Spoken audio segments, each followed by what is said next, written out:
Greetings, lore seekers, and welcome back to another episode of the Lost Archives. More Star Wars Legends lore, and today I'm actually going to be going over a creature I mentioned in a previous video. The Voxyn, a bioengineered creature of the Unifying specifically to hunt Jedi and other Force sensitives. This is a creature that was crossbred with a Unifying native creature and the Voxyn of the Star Wars galaxy. The combination is you get a hulking beast with 8 legs, a poison-tipped tail, diseased claws, and various other weapons that would make a creature that when I was a young lizard and reading about this creature as it was chasing 2 Jedi down a corridor, I was terrified of it because it was an unrelenting force that wouldn't stop until it claimed its prey. So what the Unifying essentially did is they took a creature known as the Voxyn and a Voxyn to create the Voxyn. Now, the Voxyn, not much is known about it, as it is only really mentioned in passing that it was used to create this creature. All that's really known about it is, like many creatures from the Unifying galaxy, is they are completely devoid of the Force. Now, I'm going to go into my own another video about that later, of why they are devoid of the Force. You find out later in the Unifying War about what happened. But anyway, swiftly moving on.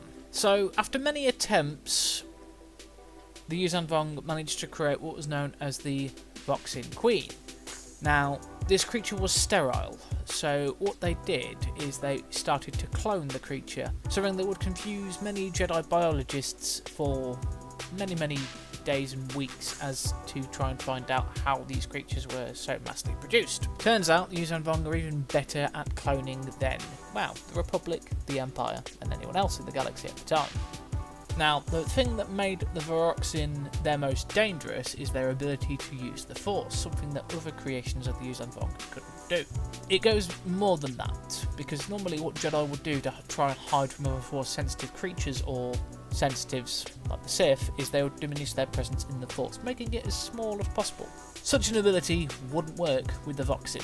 It would just be like, I can still see you, and I'm coming, and I'm hungry. The second and even more frightening thing about this is their durability. Hell, the 2 Jedi that it was chasing did everything they could, from beating it up with their lightsabers to dropping a hydraulic door on it. This thing would bite off one of its legs and then suddenly and quickly regenerate it. So yeah, if it wasn't already a strong, fast and resilient creature, it can also regenerate, so you're going to have to go to some extreme lengths to make sure this thing stays dead. I hope you've got enough credits saved up for thermal detonators.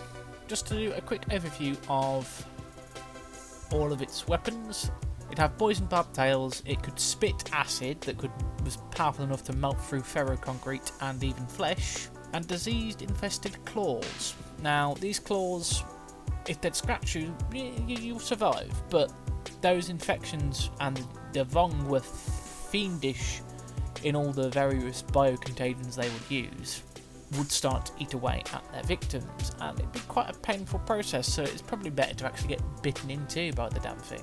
Now, the average height was about 1 metre, and they were about 4 metres in length, so these things were pretty big and much bigger than the Voxyn they were distantly related to. Ooh, I've completely forgotten about one of their other weapons, which was sonic screeches that could be enough to basically render you dazed for a few minutes, if not with some perforated eardrums. Those of you who have ever experienced a flashbang, that's the sort of level of disorientation you should expect from one of these creatures. Granted, it'll only be the sonic side of it, but even if you can still see, not being able to hear where this thing is going to leave you at a major disadvantage.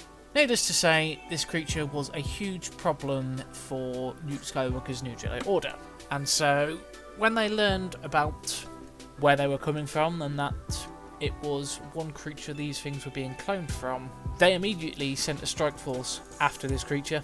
Now, the strike force did take quite a few losses. A lot of the heroes, some of them did have quote-unquote part armour. Some of them didn't. In fact, one of the people who actually dies in this mission was someone who a lot of people thought was going to be the hero of the book series. That was a bit of an upset and set the stage for later books. I'm going to go into that at some point as well. So the one advantage that would be for anyone who's trying to hunt one of these creatures, being clones, they'd have a relatively short lifespan. Now, I'm not sure if this was a byproduct of the process, whereas the Unifying hadn't been to be able to solve the telomere problem, or it was by design to prevent enemies from gaining better samples and try to counteract this. I'm not too sure. But eventually the Voxyn would start to lose cellular cohesion and would start to degrade. Now, this would eventually cause their scales to start losing colour and changing. It would culminate in them losing all energy and then eventually dying.